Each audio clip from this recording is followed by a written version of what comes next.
Olá, sejam muito bem-vindos ao programa Capital Natural. De 6 a 17 de outubro passado, como acontece a cada 2 anos, foi realizada na Coreia do Sul a COP12 da Biodiversidade, a 12ª Conferência das Partes da Convenção sobre Diversidade Biológica da ONU, com a participação de 193 países. Assim como no futebol, o Brasil é provavelmente o país que tem os maiores e melhores recursos para se tornar um verdadeiro protagonista mundial quando o assunto é biodiversidade, para ser a grande potência nesse assunto. Mas assim como no futebol, algo parece dar errado no momento de organizar a casa, conciliar os diversos interesses em jogo e mostrar a que viemos.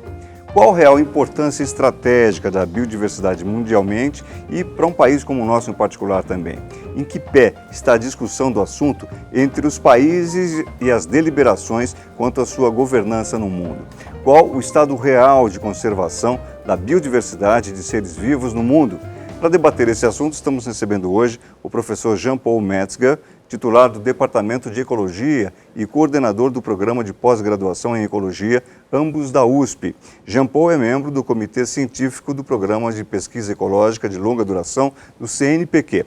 A gente recebe também Liana John, que é jornalista ambiental, especialista em biodiversidade. Ela escreve sobre o tema há mais de 30 anos e mantém desde 2010 o blog Biodiversa, no portal Planeta Sustentável. Prazer para a gente receber vocês aqui no Capital Natural. Queria começar fazendo a primeira pergunta ao professor Metzger. Quer dizer, eu fiz uma provocação aí dizendo que a gente é sempre uma presumível potência para o futuro no que diz respeito à discussão da biodiversidade. Eu não sei se o senhor concorda com essa visão e, se concorda, por que a gente não se torna uma potência concreta no presente? Por que a gente não realiza esse potencial no que diz respeito à biodiversidade, professor? Eu acredito que o Brasil é um país líder em biodiversidade, né? Ele tem dimensões continentais, ele é um país mega diverso. Comparando um pouco com outros países que eu ando fazendo pesquisa, na Alemanha, na França, a gente tem uma política de investimento em pesquisa em biodiversidade que vários outros países não têm. Então, em termos de investimento, de conhecimento, de pesquisa, de participação em comitês internacionais, né, recentemente foi implementado o painel internacional de estudo de biodiversidade e serviços ecossistêmicos. O Brasil participa de tudo isso, né? Então o Brasil tem um papel de liderança, participa ativamente, mas a minha impressão é que a gente tem um corpo técnico no Brasil que é muito efetivo, né? No Ministério do Meio Ambiente, em algumas secretarias, se a gente olhar aqui no estado de São Paulo, a gente tem uma Secretaria do Meio Ambiente que é muito efetiva em termos de políticas públicas na área de biodiversidade. Mas, por outro lado, a gente tem outros setores da nossa sociedade, em particular o setor mais ruralista, que tem outras demandas e que não e esses dois setores muitas vezes não percebem que há convergência. Então, apesar do Brasil atuar de fato como liderança, eu acredito, eu tenho essa impressão, ele atua como liderança. O professor Carlos Joly, por exemplo, ele é um dos coordenadores do painel internacional de biodiversidade e serviços ecossistêmicos. Então, atua ao mesmo tempo como liderança, mas nós temos resistências internas em termos de alavancar essas políticas públicas de conservação e restauração da biodiversidade. Então, acho que tem duas forças motrizes que são opostas nesse momento e que precisam convergir num futuro bem próximo, espero. Liana, acha isso também? Eu concordo totalmente. Eu acho que a gente tem realmente uma grande liderança, nós temos uma grande riqueza, nós somos o país mais biodiverso do planeta, mas a gente tem uma grande dificuldade de passar esse saber que realmente as instituições de pesquisa têm produzido para o uso, para transformar em produtos, transformar em tecnologias, transformar a riqueza da biodiversidade numa riqueza perceptível pela publicação, perceptível pela população e que a população tenha, então, vontade de preservar, vontade de conservar. Você tem várias maneiras de fazer essa conservação, mas eu acho que quando a população sente que aquela riqueza lhe pertence, ela cuida daquele capital melhor. E a gente ainda está faltando essa ponte. A gente tem o saber, a gente tem pesquisas, tem uma numerosa lista aí de pesquisas que são feitas com a nossa biodiversidade, mas a gente ainda não consegue transformar isso em patentes, transformar isso em coisas que possam ser utilizadas de maneira sustentável. Que não seja simplesmente você descobriu uma planta que é um medicamento e etc., e vai lá e explora aquela planta até acabar. Não é isso. Eu estou falando de fazer uma coisa de uma forma razoável. Hoje a gente tem, infelizmente, uma burocracia extrema na produção de pesquisas de biodiversidade, a ponto de muitos pesquisadores estarem desistindo de trabalhar com a biodiversidade brasileira. Tá. Embora ela Embora seja essa riqueza. É um pouco como quem está sentado em cima do colchão cheio de dinheiro embaixo, fala assim, isso tudo aqui é meu, é nosso. Mas se a gente não tirar ele debaixo do colchão, não investir nele, não conservar adequadamente, as traças vão comer o dinheiro, a inflação vai comer o dinheiro. Enfim, é mais ou menos a mesma coisa. Nós temos uma imensa biodiversidade, mas nós estamos sentados em cima dela. Eu queria que você falasse um pouquinho melhor, o que é esse sentimento de posse, se é que eu posso usar esse termo que você fez referência. O que é esse sentir que me pertence? Como é em termos práticos? Como é que você exemplificaria isso? Na verdade, eu acho que é o maior problema que o Brasil tem, que é a falta de noção do bem comum. Então, a biodiversidade é o nosso bem comum. Então, o bem comum quer dizer, é aquela coisa que pertence a toda a população. Então, pertence ao Brasil, né? Não é de ninguém, não é para ninguém chegar lá e aproveitar até o último valor, mas também não é para ficar completamente isolado e colocar uma redoma em cima, porque isso também não vai funcionar. Tem que existir uma interação entre a população e a biodiversidade. Tem que existir uma interação positiva. Não adianta você sentar e falar assim, esse é um capital que eu tenho, uma riqueza que eu tenho, é de fato uma riqueza que o Brasil tem, mas se essa riqueza não for conhecida, não for, vamos assim, não tiver esse sentimento de pertencimento da população, a gente vai acabar vendo ela passar assim, por outros fatores. Professor, eu acho que a Aliana fez menção a uma situação grave, que é o fato de os pesquisadores estarem desistindo de trabalhar nessa área. Não faço ressalvas. Houve uma política, principalmente de uso de recursos genéticos, uma proteção, né? Um protecionismo. Exato. Acho que houve um exagero, há um medo, na realidade, de exportação da nossa biodiversidade para países do exterior que vão produzir fármacos e ganhar muito dinheiro com isso, e que a gente não tenha o retorno justo, né? Que isso faz parte, inclusive, das metas de Aichi, né? Mas eu não acho que os pesquisadores estão desistindo, né? Há uma política que está mudando, que está facilitando agora o acesso, o trabalho aqui interno. Por outro lado, concordo que a sensação de pertencimento é importante para a população como um todo. E eu diria mais que durante muito tempo a gente trabalhou com esse tema da biodiversidade, enfocando a questão do valor intrínseco, que é um valor super importante, né? As espécies são importantes, é um valor ético, a gente não tem direito de extingui-las. Agora, esse valor intrínseco, digamos, ele não é tão bem percebido por uma população que é diretamente afetada. Eu vejo a população urbana é mais sensível aos temas ambientais, ao tema da biodiversidade, do que a população rural. E eu acho que existe uma mudança de paradigma, ou algo que é complementar aos valores intrínsecos, que são os valores utilitários, né? Então, dos serviços ecossistêmicos. Né? Saber que o proprietário, que é tomar posse pessoalmente, mas também globalmente, dele saber que aquela mata que está na propriedade dele, ou aquela área de cerrado que está na propriedade dele, traz um benefício em termos de conservação de solo, em termos de conservação de água. Ela pode ter organismos que controlam pragas e que vão economizar em pesticidas, ela tem organismos que vão efetivar a polinização, e isso pode gerar um lucro para o agricultor que é muito grande.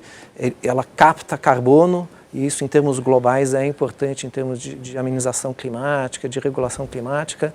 Então, se a gente pensar um pouco nesses valores mais utilitários, adicionando ao valor intrínseco o valor utilitário, eu acho que essa sensação de pertencimento na realidade, de perceber que a natureza tem um lado, um retorno muito positivo para todos nós, acho que isso é muito importante, né?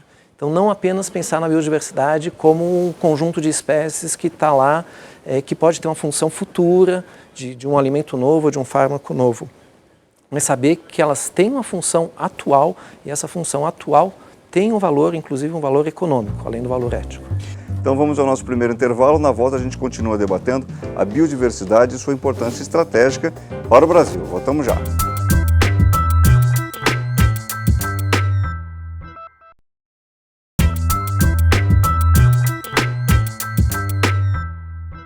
Olá, estamos de volta com o Capital Natural, hoje debatendo a importância estratégica para o país da manutenção da biodiversidade. Estamos conversando com o professor Jean Paul Metzger, titular do Departamento de Ecologia e coordenador do programa de pós-graduação em Ecologia da USP. E também com Liana John, que é jornalista ambiental e especialista no tema, idealizadora do blog Biodiversa, do portal Planeta Sustentável. Eu queria fixar alguns conceitos para a gente... daqui a pouco falar da COP12 em si. A pergunta vale para os dois para conhecer, na visão dos senhores dois, o significado de cada um deles. O primeiro, acho que é a própria Convenção sobre Diversidade Biológica. Quando é que surgiu? O que está por trás dessa ideia? Quer começar respondendo, Liana? Eu acompanhei desde ela foi assinada, naturalmente ela começou a ser discutida antes, mas ela foi assinada em 92, né, em 1992, durante a Convenção de a Rio 92 aqui no Brasil, mas ela tem vários segmentos. Uma das coisas que são importantes são as metas de Aichi, que o professor mencionou, e também tem outra que é extremamente importante, que acaba de entrar em vigor, que é o Protocolo de Nagoya, né? Entrou em vigor agora durante a COP12, que regula, então, a repartição de benefícios obtidos com essa utilização da biodiversidade. Isso é um tema extremamente complicado, que é um pouco...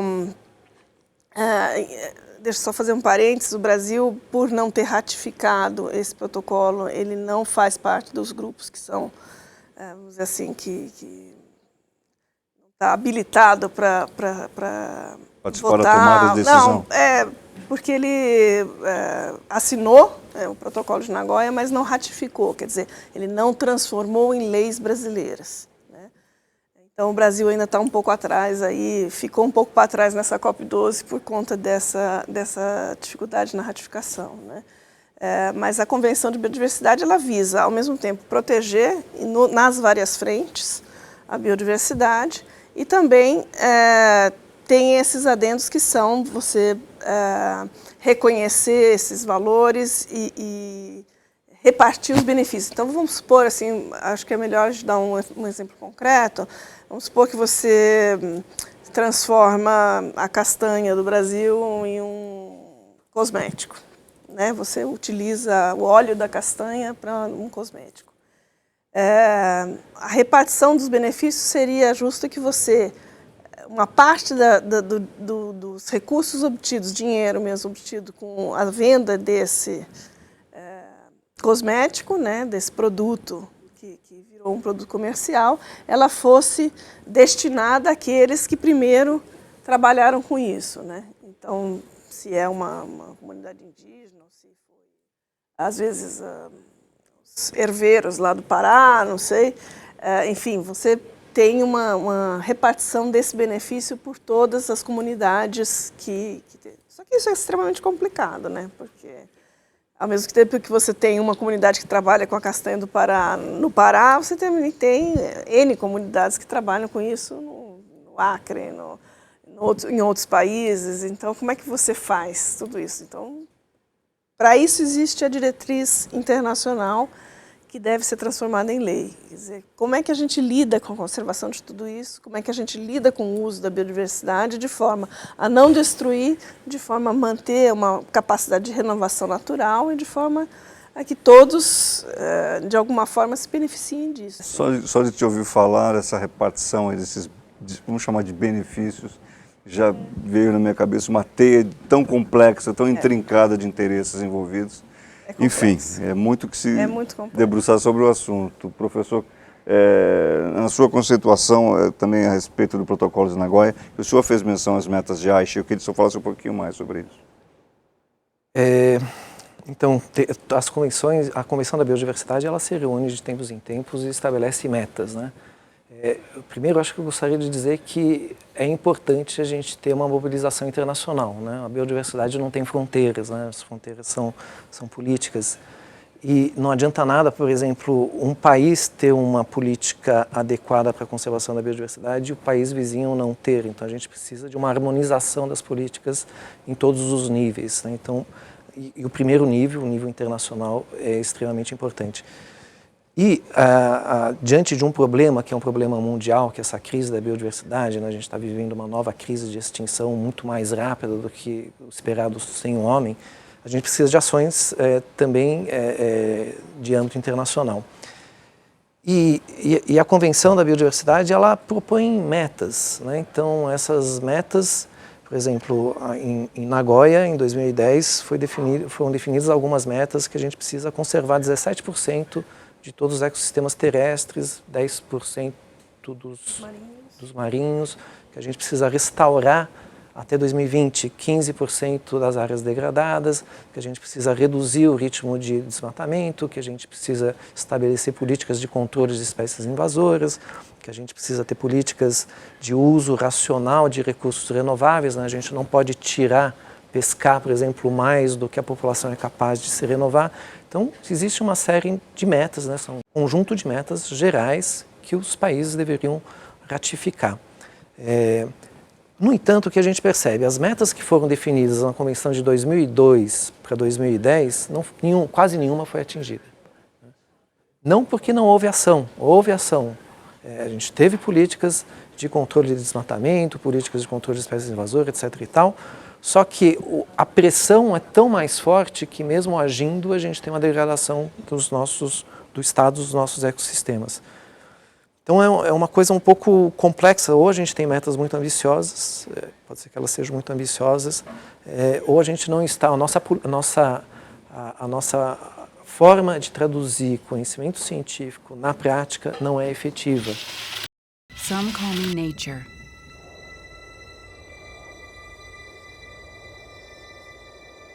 Others call me Mother Nature. I've been here for over 4.5 billion years. 22,500 times longer than you. I don't really need people, but people need me. Yes, your future depends on me. When I thrive, you thrive. When I falter, you falter. Or worse.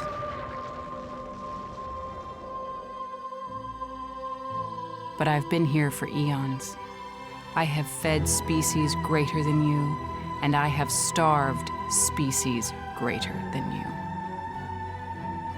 My oceans, my soil, my flowing streams, my forests, they all can take you or leave you. How you choose to live each day, whether you regard or disregard me, doesn't really matter to me. One way or the other. Your actions will determine your fate, not mine. I am nature. I will go on. I am prepared to evolve. Are you?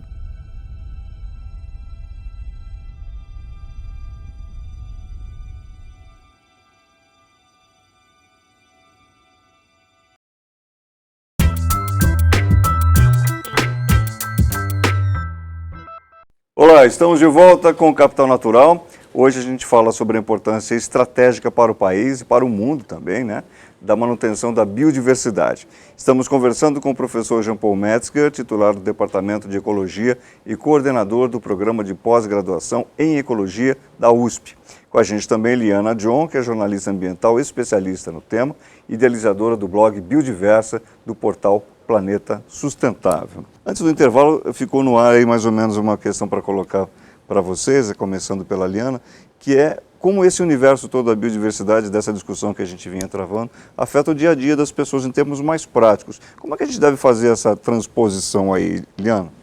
Eu costumo dizer que nós somos biodependentes, porque a gente não faria nada sem a biodiversidade. Você come biodiversidade, você passa biodiversidade no cabelo, você passa cosméticos com biodiversidade, tudo é baseado na biodiversidade. Quer dizer, você tem, tudo bem, tem o universo do plástico, tem o universo do vidro, mas fora isso, você, no universo das fibras, do que se veste, do que se come, do que se faz, tudo é biodiversidade. Se você olhar nesse estúdio aqui, você tem biodiversidade, você tem madeira, você tem fibra, você tem um monte de coisa aqui que é da biodiversidade. Só que a percepção que nós temos do que vem da biodiversidade é muito baixa, né? Na verdade, ela está presente, tudo isso, ou originou. Pode ser que a biodiversidade tenha inspirado uma determinada coisa. Por exemplo, você pode usar uma molécula que você encontrou de fato numa planta e essa molécula passar a ser produzida sinteticamente para que então dê origem a um produto. Por exemplo, uma das coisas que eu já falei é do caju, né? Você extrai substâncias que você pode fazer uma embalagem comestível de alimentos para proteger os alimentos. Você pode, do óleo do buriti, você tem um protetor solar. Então, agora, a percepção de que aquele buriti que está lá no Grande Sertão Veredas, nas veredas do Grande Sertão, ele sirva para isso, não existe essa percepção. Ele serve também para, por exemplo, restaurar fotografias antigas, o óleo de buriti. O óleo de buriti serve para fazer LED. Lá, sabe, LED de semáforo, de lanterninha e tal, não sei o quê. O óleo de buriti serve para isso. Luz. Para fazer luz. Quer dizer, ele é o óleo que pode ser iluminado de uma certa forma e dá... Inclusive, eles usam para fazer semáforo, porque ele dá origem à luz vermelha, à luz verde, à luz amarela. Não são todos os óleos que dão essas diferentes cores, entendeu? Então, essa percepção as pessoas não têm. Falta isso e falta converter como eu falei, assim, a produção de conhecimento. A gente tem, hoje, já não é que no futuro vai ter uma planta da Amazônia que vai servir para curar o câncer. Você já tem numerosas plantas sendo pesquisadas, do Brasil inteiro, não só da Amazônia, sendo pesquisadas para curar o câncer, a AIDS, uma série de outras doenças, entendeu? Só que falta essa ponte. No Brasil, especialmente, falta a ponte entre o conhecimento, a produção de pesquisas em cima disso e a transformação disso num produto real, numa tecnologia real. Sabe, o buriti serve para fazer o LED, entendeu? Mas nós estamos fazendo LED de buriti? Essa é a minha pergunta seguinte, porque você me deu a sensação que a biodiversidade já está aí. Já está aí. Muitas coisas estão sendo feitas, mas muito, assim, vamos dizer assim, essas muitas coisas que já estão sendo feitas com a biodiversidade são 10%. O 90% está ainda na fase de pesquisa. E a gente não tem essa percepção. E se desaparecer aquele ambiente onde ocorre determinada espécie, de onde você está tirando esse material, você perde essa chance de ter isso como um produto, como uma tecnologia e, às vezes, até você vai perder a função que esse animal, essa planta, esse micro-organismo tem na natureza. Então, nós estamos utilizando muito disso, mas falta muito essa ponte entre a produção de ciência, a produção de pesquisa e transformar isso num produto real e de forma sustentável. Quero ver agora o cientista, então. O senhor foi citado, professor. O que falta para essa coisa acontecer? Ouvi recentemente uma analogia que eu achei muito interessante, que a biodiversidade seria o sistema operacional, né, do sistema Terra, né? Não existe computador sem sistema operacional. Você tem que ter um sistema operacional para aquilo funcionar. E quando a gente pensa no nosso sistema Terra, a biodiversidade seria justamente esse sistema operacional. Então, o pesquisador, a pesquisa, ela está justamente esmiuçando, ela está estudando como que esse sistema operacional funciona. Então, e a gente está gerando um certo conhecimento. E, de fato, apesar da biodiversidade estar em volta da gente, como a Liana colocou aqui, as pessoas comuns não percebem. E eu acho que, principalmente, as pessoas comuns não percebem o que é biodiversidade, porque se a gente olhar a quantidade de alimento que a gente come, a parcela de alimentos, sei lá, eu acho que boa parte da nossa alimentação depende de 20, 30 espécies vegetais e animais, né? E a gente tem milhões de espécies, né? Então, será que a gente pode perder todas as outras espécies? Então, há uma percepção que natureza é importante. Agora, se a natureza é mais biodiversa ou menos biodiversa, isso a gente não sabe ainda. O benefício que o homem tira da biodiversidade, pode ser que ele tire esse benefício de uma parcela muito pequena dessa biodiversidade, e não do todo. Só que essa parcela pequena interage com o resto e possivelmente ela só se mantém se outras espécies também estiverem, porque elas estão em rede. Então, assim, foi citada a pesquisa, o pesquisador, acho que a gente procura ajudar nisso, em fornecer o conhecimento, em dar subsídios a políticas públicas. E eu vejo que há, pelo menos em alguns locais, no estado de São Paulo, acho que é um local muito interessante, onde houve uma aproximação entre as pessoas que fazem as políticas públicas e os pesquisadores, através, por exemplo, do programa Biota FAPESP. E hoje em dia a gente teve, baseado em conhecimento científico, políticas muito interessantes de zoneamento agroecológico do estado de São Paulo, de estabelecimento de políticas de controle de desmatamento ou de compensação de desmatamento. Então, houve uma convergência, há em alguns casos convergências entre as pessoas que fazem políticas públicas e os cientistas. A gente está engatinhando, mas eu acho que os primeiros passos já foram dados. I am the rainforest. I watched them grow up here. They've left, but they always come back. Yes, they always come back. For my trees, their wood, my plants, their medicines. For my beauty, their escape. I've always been there for them, and I have been more than generous. Sometimes I gave it all to them. Now, gone forever. But humans, they're so smart, so smart. Such big brains and opposable thumbs. They know how to make things, amazing things. Now, why would they need an old forest like me anymore? Jungles? Trees? Well, they do breathe air, and I make air. Have they thought about that? Humans. So smart. They'll figure it out. Humans making air. That'll be fun to watch.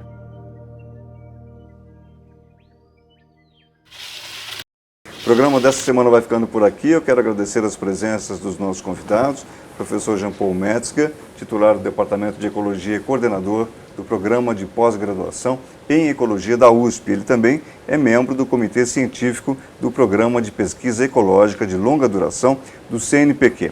Com a gente também esteve Liana John, que é jornalista ambiental e especialista em biodiversidade. Ela escreve sobre o tema há mais de 30 anos e mantém desde 2010 o blog Biodiversa, no portal Planeta Sustentável. Muito obrigado a vocês por terem vindo. Obrigado a você. Até uma próxima vez.